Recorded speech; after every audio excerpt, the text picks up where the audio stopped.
Yes, good evening everyone. Once again, I'm welcoming you back to my YouTube channel. In the previous video, we've been talking about different health conditions. As for today, I want to talk about something small on the infertility, as is one of the main conditions that people are always facing in today's life. Infertility can affect both female and male, and there's so many causes. Infertility in female can be like inability of a woman to conceive. Then in female can be like inability of you to impregnate someone or to make someone pregnant, and it has been a very vital condition that people are affected with. There are so many causes of infertility, both in female and male. One of the commonest causes that most people are always encountering is about the use of drugs. There are so many drugs that people are having in the market. People are just buying them without knowing the information about the drug. For example, emergency pills, people are eating the thing like food, but it is always not good for daily use because these drugs are hormonal in nature and they can easily affect the hormonal balance. So at the end of the day, you may be unable to produce or to conceive. Another one is food that we're eating. There's so many food that can easily alter the functioning of these hormones. That is also vital for bringing the infertility. Another one is stress. If someone is stressed, there's so many physiological changes that occurs in the body. And the most common issues after getting stressed is about hormonal issues. The production and their level is always going to be low, and in that case, someone can easily experience this infertility thing or inability of you to conceive because your body is not ready for what you are doing. Another one is infection. Mostly infection that occurs within the reproductive system.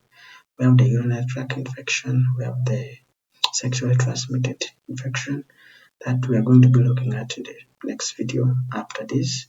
So at this point we should just make an outline of how urinary tract infection and then the sexually transmitted infection should agree that it can cause infertility, but how we are going to be looking at them because they are present within the reproductive system can easily cause the damage within the uterus, within the penile tissues, and the rest. So someone may not be functioning normally. Another one can be I can talk about age. Can be though age is just a factor, might not be the real cause, but as someone is growing up, in most cases, sometimes it is very easy for someone not to perform the way someone is doing. Sometimes maybe because of hormonal imbalance. Another one is defection or defect on some organs. You will find like in female, you realize that if the tube is blocked, you may not be able to conceive because how well the sperm moves or how the ovum moves through the tube. You can talk about things like a blocked tube or immature egg that is produced that is unable to, strong enough to be fertilized. Then how do we make the treatment of this? Treatment of the infertility, you can first look at the underlying cause. If it's an infection, you treat the infection. If it's a issue of the egg, you manage the egg maturity. If it is about drugs, make sure you level education and counseling to the patients. Sometimes timing of this or monitoring the safe days or how someone's do the period sometimes also very important.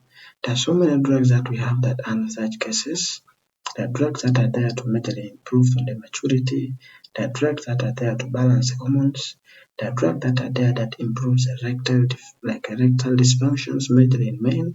But sometimes erectile dysfunction is also a major cause of this because if the thing cannot be able to stand firm and perform, it means you're unable to do the work very neatly.